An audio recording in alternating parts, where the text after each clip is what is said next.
Los cráneos de cristal, reliquias ancestrales o engaño moderno. Durante años se dijo que estos cráneos tenían poderes, que eran reliquias mayas con miles de años, incluso que guardaban secretos del universo. Pero cuando la ciencia los puso bajo el microscopio, la historia cambió por completo. Los cráneos de cristal son uno de los objetos más famosos del mundo del misterio. Han aparecido en museos, libros, documentales y hasta en el cine. Mucha gente cree que son piezas antiguas hechas por civilizaciones como los mayas o los aztecas. Otros dicen que son pruebas de conocimientos perdidos. Pero ¿qué dicen los estudios reales? ¿Qué encontraron los científicos cuando analizaron estos objetos con tecnología moderna? Y lo más importante, ¿por qué durante décadas tantos expertos creyeron que eran auténticos? Hoy vamos a revisar la historia completa, los análisis de laboratorio y el momento en que el mito comenzó a romperse. Y te prometo que el dato final cambia totalmente la forma en que vemos este misterio. El origen del mito. Todo comenzó en el siglo XIX, cuando Europa vivía una fiebre por lo exótico. Había un enorme interés por las culturas antiguas de América. En ese contexto aparece un personaje clave, Eugène Vauban. Vauban era un comerciante francés de antigüedades que trabajó en México durante la época del emperador Maximiliano I de México. En esos años vendió varios objetos que aseguraba eran prehispánicos. Entre ellos, cráneos tallados en cuarzo transparente. El problema es que muchos arqueólogos de la época ya dudaban de la autenticidad de algunas piezas que Vauban ofrecía. Aún así, algunos de esos cráneos terminaron en museos importantes. Los cráneos más famosos. El cráneo del Museo Británico. Uno de los más conocidos está en el Museo Británico. Fue adquirido en 1897. Durante años se creyó que era azteca. El cráneo está hecho de cuarzo transparente, perfectamente pulido, con detalles anatómicos muy marcados. Pero aquí empieza lo interesante. En 2005, el museo permitió que el objeto fuera analizado con microscopios electrónicos y estudios de superficie. Los resultados fueron publicados en investigaciones científicas. ¿Qué encontraron? Marcas de herramientas rotatorias modernas. Específicamente, señales compatibles con ruedas de pulido usadas en Europa en el siglo XIX. Eso significa que no pudo haber sido tallado por los aztecas antes de la llegada de los españoles. El cráneo del Smithsonian. En 1992, el Smithsonian Institution recibió de forma anónima otro cráneo de cristal. El donante afirmaba que era una pieza azteca. El museo lo analizó cuidadosamente y publicó los resultados en 2008. Los expertos encontraron restos de abrasivos modernos, marcas de herramientas mecánicas, técnicas de pulido que no existían en Mesoamérica prehispánica. Conclusión del Smithsonian. El cráneo fue fabricado en tiempos modernos, probablemente en el siglo XIX o XX. El famoso cráneo del destino. Aquí entra uno de los nombres más repetidos en documentales, Frederick Albert Mitchell, Hedges. Su hija adoptiva, Anna Mitchell, Hedges, afirmó que encontraron un cráneo de cristal en 1924 en las ruinas de Lubantún, en Belice. Ella lo llamó el cráneo del destino. Durante décadas contó que el objeto tenía poderes, que emitía energía, que podía causar visiones. Estas historias alimentaron el mito. Pero los registros históricos muestran algo curioso.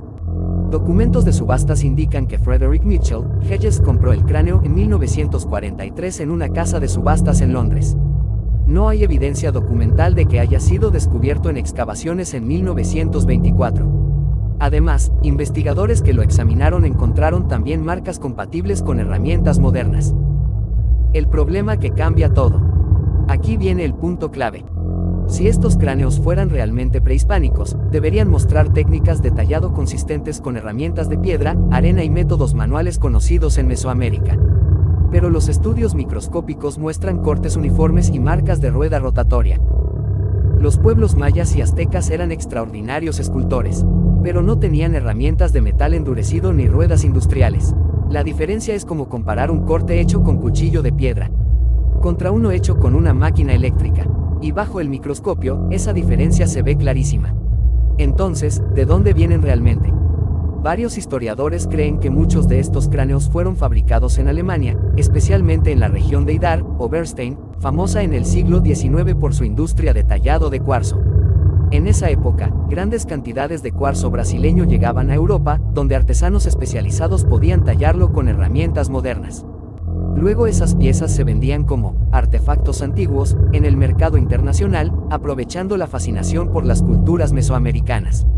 No sería la primera vez que el mercado de antigüedades del siglo XIX estuviera lleno de falsificaciones. Y los supuestos poderes. A lo largo del siglo XX, algunos movimientos espirituales afirmaron que existían 13 cráneos sagrados con poderes especiales. Sin embargo, no hay evidencia arqueológica, histórica ni documental que respalde la existencia de un conjunto antiguo de 13 cráneos. Las historias sobre energía, vibraciones o visiones provienen de testimonios personales, no de estudios científicos. Y cuando se han realizado pruebas físicas, los cráneos no muestran propiedades fuera de lo normal para el cuarzo. El cuarzo es un mineral común, compuesto de dióxido de silicio. Es duro, transparente y puede pulirse hasta quedar brillante. Nada más. El momento clave, la revisión científica moderna. En 2008, el Museo Británico y el Smithsonian Institution colaboraron en investigaciones para comparar varios cráneos famosos. Los estudios incluyeron microscopía electrónica, análisis de superficie, evaluación de marcas de abrasión, comparación con técnicas mesoamericanas documentadas. La conclusión fue clara, no hay evidencia que apoye que estos cráneos sean precolombinos. Ese fue el punto donde el mito empezó a perder fuerza en el mundo académico. Entonces, ¿por qué el mito sigue vivo? Porque la historia es poderosa. Un cráneo tallado en cristal es visualmente impactante. Es perfecto para novelas, películas y teorías misteriosas. De hecho, el cine popularizó aún más el tema con películas de aventuras. Cuando una historia mezcla civilizaciones antiguas, secretos ocultos y objetos brillantes, es difícil que desaparezca. Y aquí hay algo interesante. Aunque la ciencia haya demostrado que muchos cráneos son modernos, eso no quita que sean piezas impresionantes de artesanía. El problema no es el objeto, es la historia falsa que se le agregó después. Lo que realmente nos enseña este caso, los cráneos de cristal son un ejemplo clásico de cómo el mercado de antigüedades del siglo XIX generó piezas falsas. Las historias atractivas pueden superar a los datos durante décadas. La ciencia moderna puede desmontar mitos antiguos con herramientas precisas. También muestran algo más humano. Queremos creer que existen secretos perdidos, que hay conocimientos antiguos que aún no entendemos, que hay algo oculto esperando ser descubierto. Eso es parte de nuestra naturaleza. Pero cuando ponemos los objetos bajo el microscopio, la verdad suele ser más simple. Los cráneos de cristal no son reliquias mayas milenarias. Los análisis científicos realizados por instituciones como el Museo Británico y el Smithsonian indican que fueron fabricados en tiempos modernos, probablemente en el siglo XIX. No hay evidencia arqueológica sólida que respalde su origen prehispánico. No existen pruebas científicas de poderes especiales. Lo que sí existe es una historia fascinante sobre comercio, engaño, creencias y cómo la ciencia puede corregir el rumbo. Y a veces, la verdad es igual de interesante que el mito.